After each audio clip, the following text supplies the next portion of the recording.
டிவிக்கே 4 கட்சிக்கிட்ட வந்து சப்போர்ட் கேட்டிருந்தாங்க. அதில் ஒருத்தவங்க என்ன சொல்லிட்டாங்கன்னா, திமுக என்ன டிசைட் பண்ணதோ அதுதான் நாங்கள் வந்து செய்வோம் அப்படின்னு சொல்லிட்டாங்க.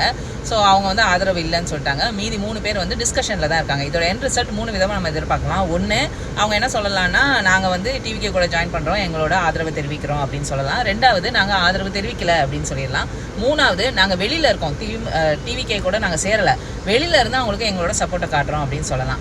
இப்போது முதல்ல உள்ளது நடந்துச்சுன்னா வெல் அண்ட் குட். ஏன்னா ஃபியூச்சரில் பார்த்தீங்கன்னா இவங்க கண்டிப்பாக இவங்க என்ன பண்ணாலும் அவங்களுக்கு சப்போர்ட் பண்ணுறதுக்கு சான்சஸ் இருக்குது. ஏன்னா ஆளுங்கட்சியோடு அவங்க சேர்ந்துருவாங்களா, ஆளுங்கட்சியோட சேர்ந்தாங்கன்னா ஆளுங்கட்சி என்னெல்லாம் ஸ்கீம் கொண்டு வருதோ, என்னெல்லாம் பில் பாஸ் பண்ணணும்னு நினைக்குதோ, என்னெல்லாம் பட்ஜெட் அப்ரூவல் வாங்கணும்னு நினைக்குதோ, அவங்க நாளைக்கு ஓட்டு எண்ணிக்கை அசம்பிளியில் நடக்கும்போது இவங்க கண்டிப்பாக அவங்களுக்கு ஓட்டு போடுவாங்க, எஸ் தான் வரும் அப்படிங்கிறது நம்மளால் ஷுவராக சொல்ல முடியும். ஸோ ஆட்சி ஸ்டேபிளாக இருக்கிறதுக்கு சான்சஸ் இருக்குது. இதுவே 3வது நடந்துச்சுன்னா நாளைக்கு இவங்க எல்லாத்துக்கும் அசம்பிளியில் வந்துட்டு ஒரு பட்ஜெட் பாஸ் பண்ணணும், எதுவாக இருந்தாலும் ஓட்டு எண்ணிக்கை நடக்கும்போது இவங்க கூட இருக்காங்களா அவங்க கூட இருக்காங்களான்னு தெரியாது, இவங்க எஸ் சொல்லுவாங்களா நோ சொல்லுவாங்களான்னு தெரியாது. அவங்க நோ சொல்லிட்டாங்க அப்படின்னா அப்போ இவங்களால மெஜாரிட்டி ப்ரூவ் பண்ண முடியாது, நினைக்கிறது எதுவுமே இம்ப்ளிமெண்ட் பண்ண முடியாது.